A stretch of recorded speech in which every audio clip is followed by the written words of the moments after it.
So today I want to talk about something that's actually kind of meaningful to me.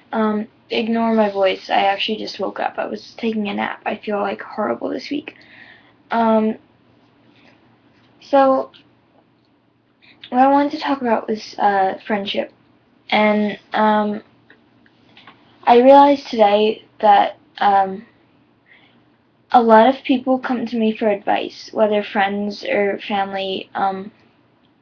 Most of them are younger or around my age. A lot of them are younger, and it's really flattering that people come to me looking for help for anything. But I realized that I'm not very good at taking my own advice. Um,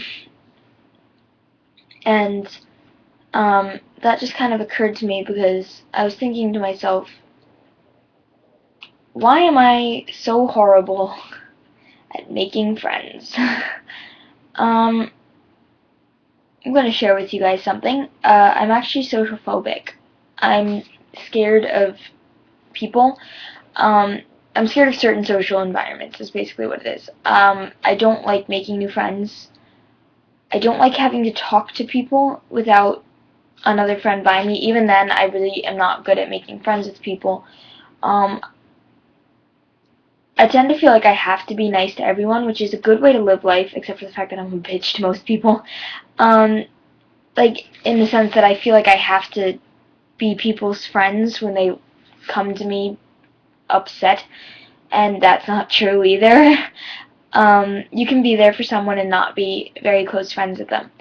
And I've come to realize that. And there needs to be like a gap sometimes, and that's okay too. But I'm not good at making friends. I'm like any other loser musician out there who just sits in a corner and basically just sits in a corner. And that's kind of why I do YouTube. Because I have nothing else to do while sitting in a corner. I just checked my phone. I have no notifications on this phone. Are you kidding me? I have a Droid that almost never has any notifications, unless it's like for updates, um, or missed calls from the woman who had my phone number before me. She keeps giving out my number to like doctors, so I get calls from them too. Those are my notifications.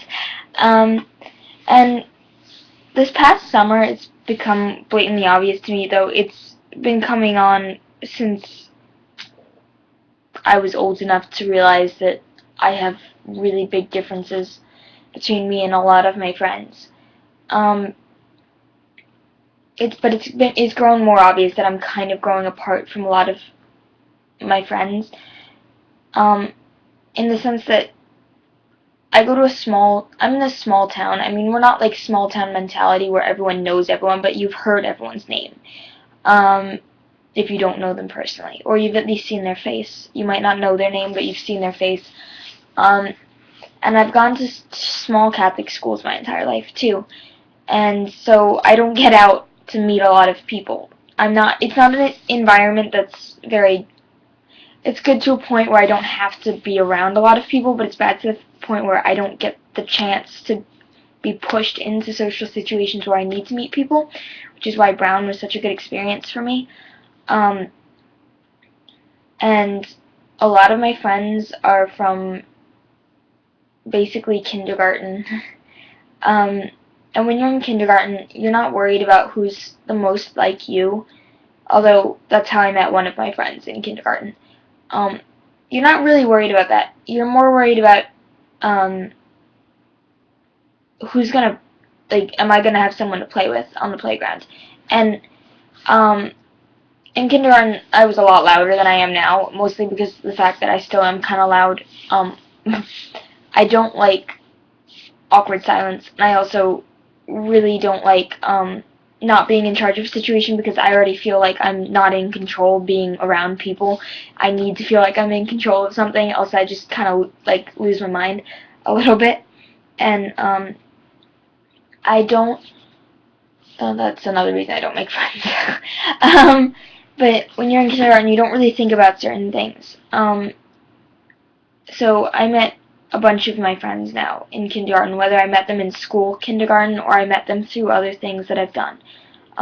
Because I met a couple friends in like karate and a couple friends in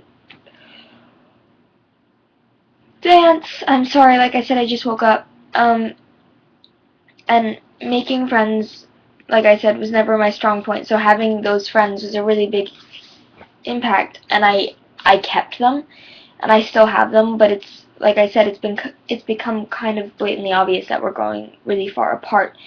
Um, for instance, like I said, you don't think about who's the most similar to you. Most of my friends, no matter where from, are all only children.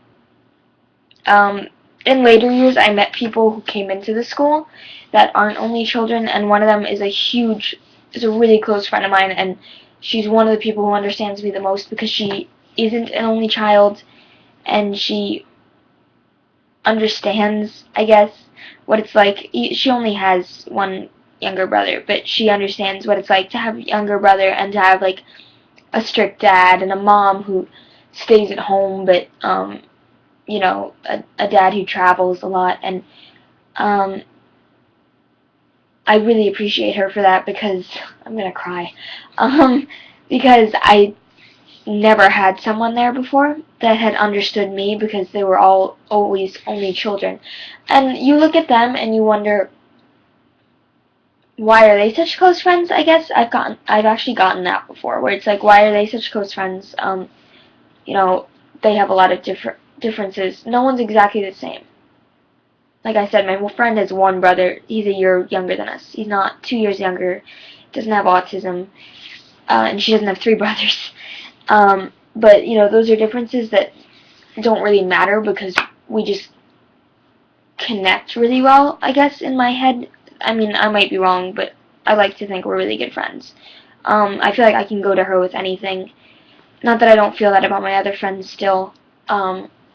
More the fact that I don't get to see them as often. I mean, I don't get to see any of my friends as often. I have a job now, believe it or not. I've become a lot more introverted over the years. It's just something I'm trying to avoid, but it's kind of just happening on its own. In the sense that I think I've kind of pushed myself to it with them growing apart that I feel I can't go out and make friends. And I realized that this summer that's wrong. I do have ways of making friends. I'm just not good at it, and I really kind of need to get better at that. I don't know. Within the past year, I've picked up like 3 new instruments. That's probably helped my introvertedness. But that sort of thing. And it's good to have music there because it's always good to have hobbies and interests. But you need living people. For instance, I was cuddling with my cat when I slept today. Well, actually I was cold, so I didn't have a blanket. But I was like, come here, I'm cold. And I just like grabbed her and I cuddled her and I woke up and she was gone. She doesn't like being cuddled. But it's like, I hung out with my mom today. I went to the mall. That's always good to go to the mall with your mom. It's good to keep family relationships, but it's really good when you're a teenager to have teenager friends. I don't have many, like I said. And yeah, growing apart, I'm trying to avoid it, like talking about it now, because it's going to make me cry. Growing apart has been like rough on me because I can feel it, and it's like I'm really trying to prevent it, but I know trying to prevent it is just going to make it worse. There's walls up that none of us had before. There's different levels of maturity where I know all of us are essentially mature in our minds, but I'm immature when I'm around my friends, like fairly immature compared to what I am realistically, and even that difference is like so huge. My immaturity around my friends is so much more. It's so much more mature than the immaturity my friends have around their friends, and that upsets me a lot actually because it's like I don't know how to deal with it. It feels like I'm dealing with my younger brothers, and that's kind of made me feel like I don't belong, I guess. There's a lot of inside jokes that they've grown to know. They hang out 24/7. I woke up today because I was getting a phone call from my friend who's 2 years older than me, and she was in the area today because she lives about not even half an hour, I guess 20 minutes away. Um, she called me saying that everyone was getting together. I can't go. I mean, I just woke up and I haven't had dinner yet, and I'm not leaving without dinner. I get to be a bitch if I don't have my food. But it's like we're friends, but we're not that close, and she shouldn't have had to be the one who felt the need to invite me, because if anyone was going to invite me, it should have been one of the two people going that I'm always with. I used to always be with. And another thing that kind of pushed us apart was boyfriends. I know my one friend, I hated her ex-boyfriend, still hate him. They all still hang out, and I can't stand him. I've never been able to stand him. I feel like I shouldn't have let him push me away, but he did a lot. He scares me, to a degree. My other friend has her boyfriend, and they've been together for not 2 years, yeah, almost 2 years. Yeah, almost 2 years, and,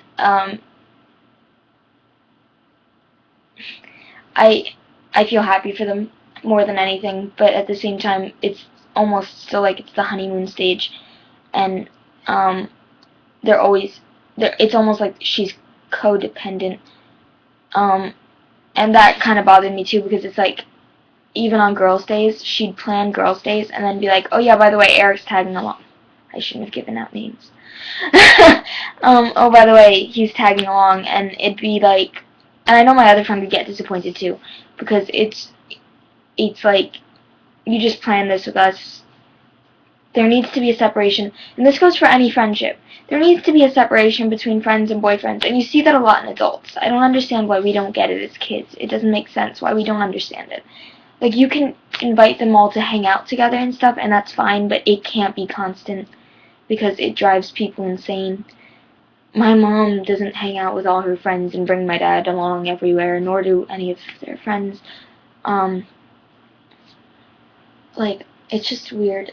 I don't understand why we do that. I don't understand, my voice is shaking. I don't understand why we as teenagers feel like we have to hold on to things. Why we as people feel like we have to hold on to things, because certain things aren't gonna work. That's all I can say. Like, when you're holding on to that last string in a relationship, it's pointless. You know it.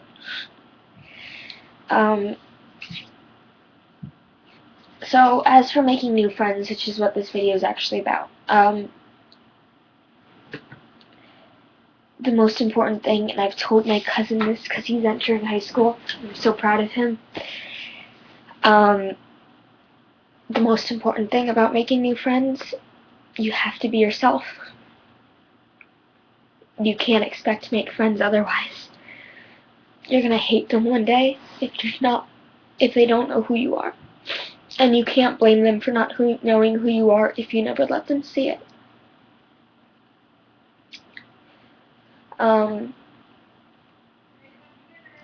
One sec.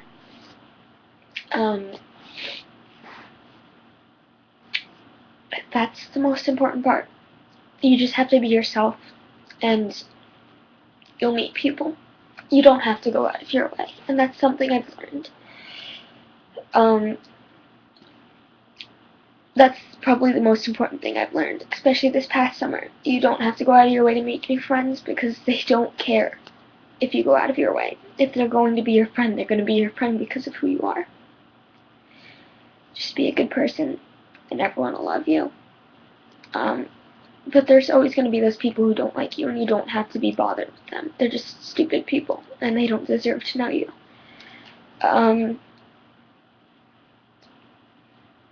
So yeah, looking forward to the school year, hoping to make a lot of new friends, and looking forward to a new start in college in 2 years. That's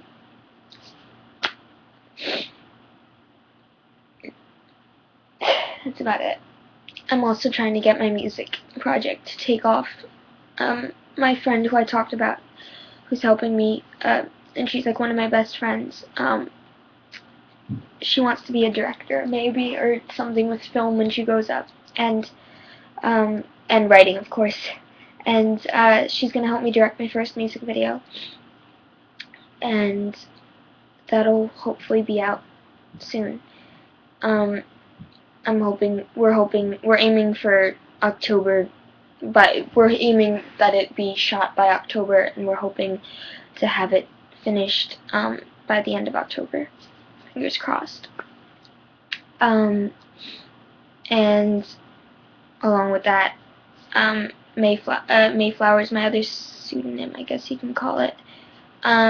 Stage name, whatever.